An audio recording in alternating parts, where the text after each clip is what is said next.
Thank you. That's our jam, Betsey MacDonald, for having us here today. We're happy to be here, sitting here in your pretty studio. Tell us a little bit about yourself. Well, thank you to both of you guys for making the trip out here to Clayville and bothering to spend the time here with us. So I say us because so far we have 2 dogs and 1 cat in here. I'm a retired high school teacher, retired in 2017, so it's been a long time.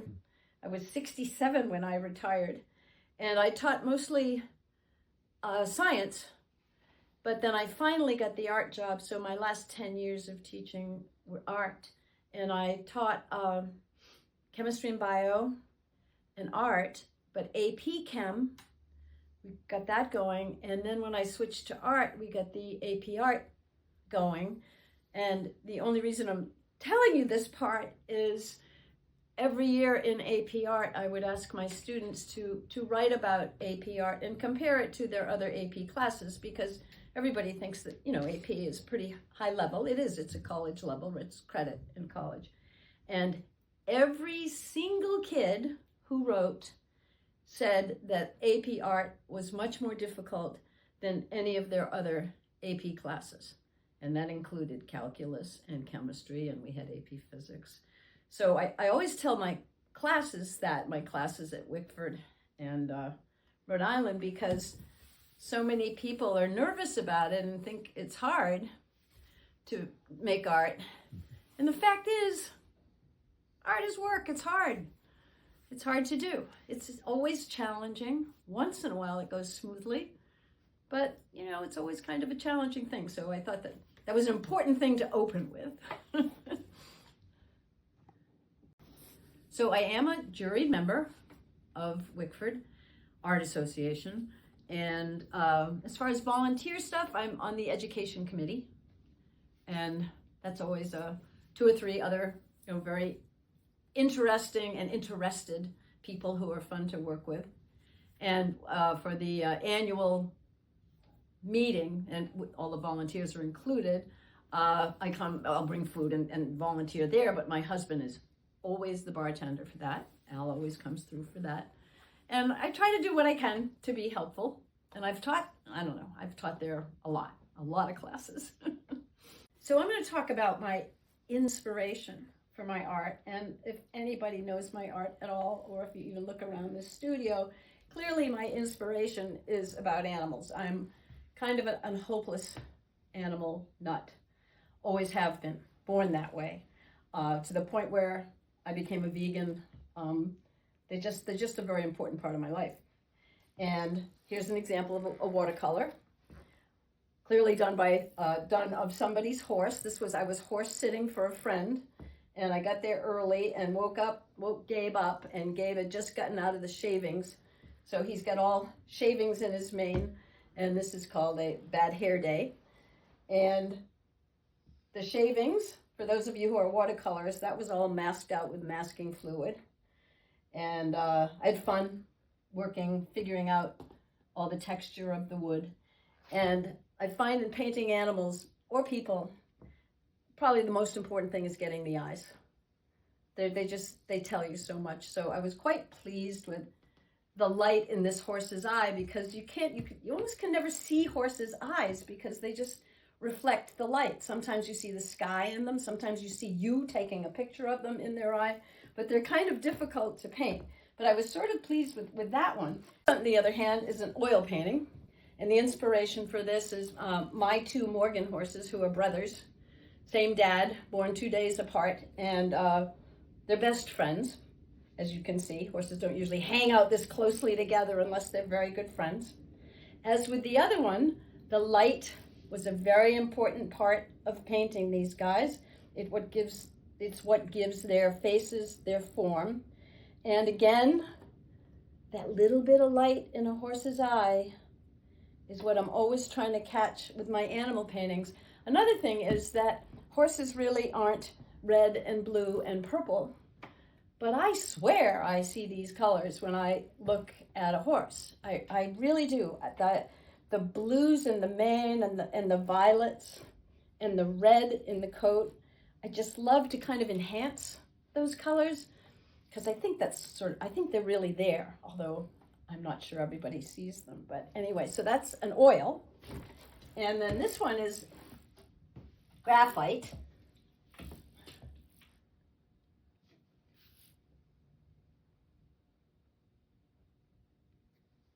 And this one's graphite.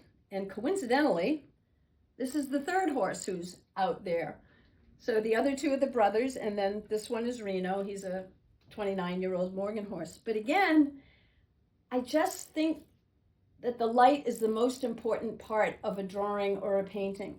And it's the light that defines the form and makes it appear.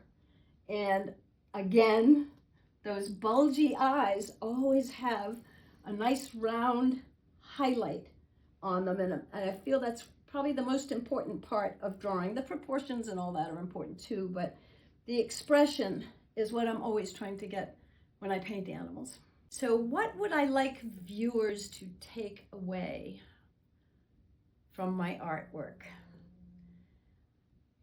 I have to think that since 90% of my artwork is animal related, every now and then I'll, do a landscape, but the one I just did, I had to put a little eagle in it, so there's always something, but it's pretty much all animals. And I guess what I would like people to take away, if possible, is a respect for the life around us, a respect for the human life around us, that goes without saying, but also a respect for the animal life around us. If you look at my paintings, they're all animals in their environment, happy animals in their environment, because I paint an awful lot of my own or friends' animals. But when I got my master's degree, half of my art was dead animals or slaughtered animals. So I had gutted deer and cattle hanging by a foot and a heap of dead sheep. And when I hung the work, I would have a beautiful, cute little painting of a sheep next to a big heap of dead sheep, or a whole bunch of hanging chickens and a really pretty little live chicken. So I guess the reason I do it is because they're very important to me, but they're also very important to all of us for food, for companionship, for work.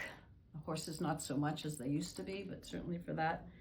And just kind of think about how they feel and develop a respect for them when you see them in a painting and think, oh, how cute or how beautiful the animal is. Just think about their position in the world and very often how badly they are treated. It's a little heavy, I know, but Good. I think that's good. where it comes. It's sort of the same theme here. The best piece of advice I ever received was from a teacher, Stephen Fisher at Rhode Island College. And I feel like he walked on water in terms of his ability to teach. He was just amazing, just so helpful. He wanted so much for everybody to learn. But what Stephen once said to me, because I was always kind of apologetic that I was doing these cute little animal paintings, because it's too sweet. It's like flowers or kitties, it's just too sweet. There's no message really, but there is a message. But anyway, Stephen said, Betsy, paint what you love. Look at me. I draw trees. And you should look up his work, Stephen Fisher, and check out the trees that he draws. But that's the best. It's like he gave me permission to paint what I love, to paint what I happen to care about a lot, which is animals and the relationship between people and animals. But without question, the best advice I ever got. Paint what you love. So I think the most important skill you can have as an artist is learning to see, to really see. Not think you're seeing something out there, but learning to really see what the shape is, the way the light's hitting something, what the color is. For example, if you're painting grass, many people will just go to the green tube. That is not the color of grass. There may be a few green tubes out there that are pretty close to the color of grass, but it's certainly not an easy green to just take out of the tube or the pan. You've got to make it. You've got to come up with that green, and that's a very specific green, and that's just something you have to learn to see. It's the same thing with painting water. People put in all these, just put in these little lines. But that's not really what water looks like. That's what we think water looks like. It's much more complicated than that. It's because there are little waves. Where is the light hitting? Where isn't the light hitting? Where does it go dark? How do the values change? So I think learning to see, which just requires that you really look all the time. I mean, when I'm driving down to Wickford, I specifically remember when it had snowed and it was a bright sunny morning, and I could not get over the blue of the shadows of the trees. None of them were gray. They were really blue. And the shape was the same contour as the ground, so the shadows did this. And I'm thinking, oh, I'd love to use that in a painting. But I wanted to use it because I suddenly really, really saw what was out there. It wasn't just something in my head that I thought was going on. So I think one of the most important skills is just learning to look, to see, and the only way you can do that is to sit there and draw and look at what it is you're drawing over and over again, and you eventually start to really see some amazing stuff out there. So I teach at Wickford Art Association, and often I will tell friends or other people who might be interested in taking a class, and they'll ask me about it. And without question, what I enjoy the most about Wickford Art Association is the people. It's a great location and it's a nice space and all of that stuff, but it's the people.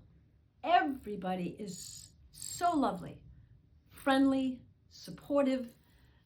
We develop a nice little rapport. I think I already said this in another answer, but it's what draws me to Wickford.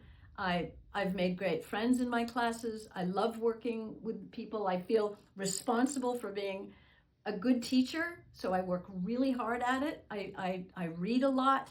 I practice a lot. I try different mediums. I often will do a demo and keep that painting going throughout the 4 classes, constantly taking pictures of it, which clearly helps my own art. But mostly what gets me to Wickford is the people, just like you guys, like John and Diane. Who's nicer than John and Diane? And almost everybody I've met there has just been lovely. And that's really true. Thank you. I think what I enjoy the most about being an artist and the kind of art that I do is it connects me to nature. It helps me learn more about the wildlife around me, particularly the wildlife and domestic animals as well. I feel very connected to them when I'm painting them. I feel I learn to understand them more. It's the most mindful thing that I do because I tend to be scattered and think about all these different things all the time, but not when I'm painting. That's all you can think about if you're going to do a good job. It's a very mindful activity, but if it's also mindful and an animal, like zebras, for example, when I went to Africa, being able to paint them and look at their stripes and understand that they all have totally different stripes and that babies recognize mom by the pattern of the stripes, all the stuff that I learn while I'm working on a painting just connects me more to the natural world. Coming up, it is kind of the end of the year for a lot of shows, but I'm pretty excited about the American Academy of Equine Art. I've entered that, and I will find out in a couple of weeks if I got any pieces into that. I did have one piece that won their Jean Bowman Award, and I was very excited because it's a national show, and there are a lot of really good equine painters out there, so I was glad to be recognized.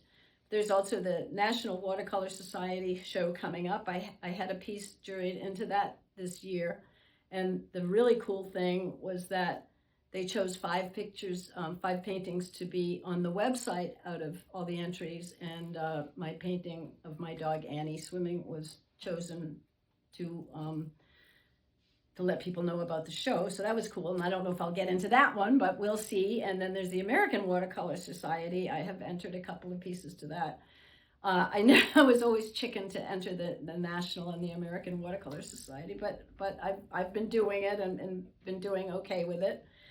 And I've got some classes coming up at Wickford. One in January we started, and then there'll probably be one in the spring. So, and I've got a whole bunch of painting that I want to do for me this winter, and that's what I'm going to be working on.